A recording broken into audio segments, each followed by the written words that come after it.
السلام علیکم. په نننۍ ویډیو کې به تاسو ته دروښیم چې تاسو څنګه کولی شئ چې په خپل موبایل کې تاسو یو ریکارډینګ وکړئ او هغه هم په ښه طریقه باندې او ښکلي اواز باندې چې تاسو بل چاته هم سینډ کوی شئ او تاسو پې ویډیو هم جوړوی شئ او ډېره اسانه طریقه یې ده. او دا د دې اپس والا لینک په تاسو ته په دې ویډیو ډسکرپشن کې ملاو شي. راځئ چې لاړ شو پلی سټور ته. په پلی سټور کې به تاسو سرچ کوئ دا اپس. زه درته نوم لیکم، تاسو هلته نه د ویډیو ډسکرپشن کې نه هم تاسو ډاونلوډ کوی شئ او تاسو په پلی سټور کې هم سرچ کوی شئ. چې تاسو کله دا سرچ کو نو ما الریډي انسټال کړی هم ده او بیا هم تاسو ته طریقه درښیم چې دغه شانتې سرچ کیږي او زه به اوس اوپن کړم. چې کله دا اوپن کې نو تاسو ته به دغه شانتې انټرفیس راښکاره کړي. لږ شانتې انتظار وکړئ. دا ایډ چې کوم ده دا به ختم کړئ. دا چې د کله ختم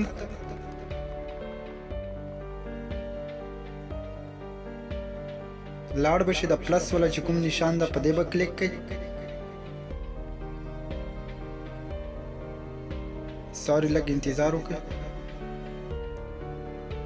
چې په دې کله کلیک کړو نو تاسو ته به درې اپشنه راوښیي چې په پیله اپشن کې لیکلي دي امپورټ. دا مطلب ورکوي چې تاسو د میموري کارډ نه یا د موبایل سټوریج نه یو سمپل یا یو ساده آډیو راخستی شي او په دې کې تاسو هډیټ کوی شئ.